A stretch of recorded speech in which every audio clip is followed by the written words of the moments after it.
அனைவருக்கும் ஆனந்தமான இறைவணக்கம். ஆன்மீக சிவ சொந்தங்களே, 2026 ஆடி மாதம் நம்ம ஒவ்வொரு சிறப்பு வழிபாடும் தொடர்ந்து பார்த்துட்ருக்கோம்.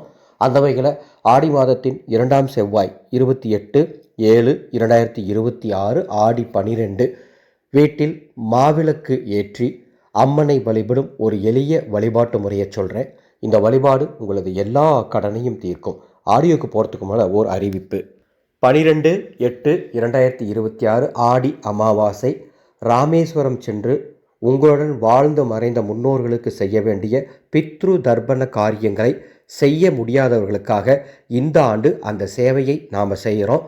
குருமுகமாக வேத விற்பனர்களை கொண்டு உங்கள் முன்னோர்களுக்கு பிண்ட தர்ப்பண காரியங்களை அதர்வண வேத முறைப்படி சிறப்பாக செய்ய போகின்றோம். பதிவு செய்ய மேலே உள்ள வாட்ஸ்அப் எண்ணுக்கு தொடர்பு கொள்ளுங்கள். பதிவு செய்யும் அத்துணை ஆத்மாக்களும் இறைவன் பாதத்தில் இளைப்பார சிறப்பு வழிபாடுகள் செய்யப்படும், சிறப்பு சடங்குகள் செய்யப்படும்.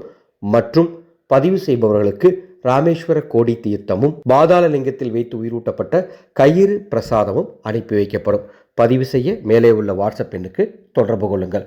28/7/2026 ஆடி செவ்வாய். நான் சொல்லும் இந்த வழிபாட்டை எந்த நேரத்தில் செய்யலாம்? பிரம்ம முகூர்த்த நேரத்தில் செய்யலாம், அல்லது காலை 7:45 8:45 செய்யலாம், அல்லது காலை 10:45 11:45, அல்லது மாலை 5:30 மணியிலிருந்து இரவு 8:30 மணிக்குள் எப்பொழுது வேண்டுமானாலும் இந்த வழிபாட்டை செய்யலாம். உங்கள் வீட்டில் இருக்கக்கூடிய அம்மன் படத்துக்கு முன்பாக, எந்த பெண் தெய்வமாக இருந்தாலும் பரவாயில்ல, அந்த படத்துக்கு முன்பாக செய்யுங்க.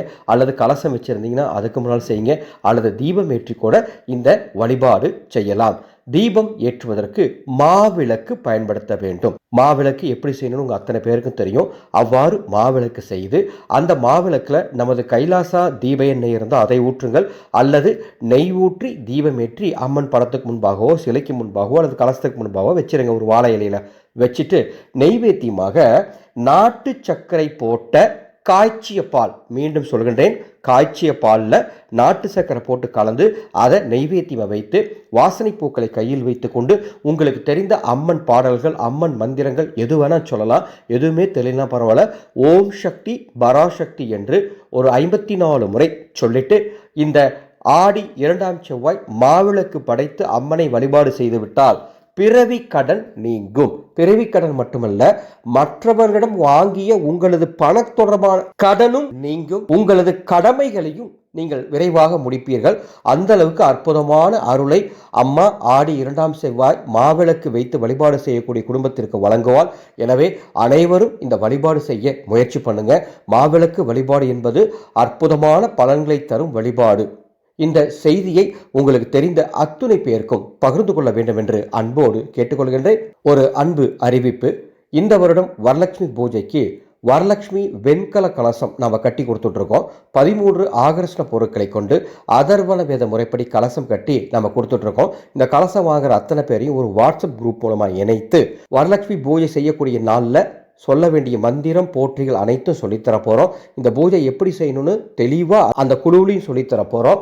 மேலும் சூழ்நிலையின் காரணமாக பூஜை செய்ய முடியாதவங்க என்ன செய்யலாங்கிற 3 ஆலோசனை சொல்லித்தர போகிறேன். உடல்நிலையின் காரணமாக பூஜையே செய்ய முடியாதவங்க இந்த கலசம் விட்டு வச்சு தீபமேற்றி வழிபாடு பண்ணால் கூட போதும், நிச்சயம் நல்லதே நடக்கும். இந்த வருஷத்துக்குண்டான வரலட்சுமி கலசம் பதிவு செய்ய மேலே உள்ள வாட்ஸ்அப் எனக்கு தொடர்பு கொள்ளுமாறு அன்போடு கேட்டுக்கொள்கின்றேன். மீண்டும் அடுத்த ஒரு பதிவில் சந்திக்கின்றேன். ஆனந்த மலரட்டும், ஆனந்த ஒளி பரவட்டும்.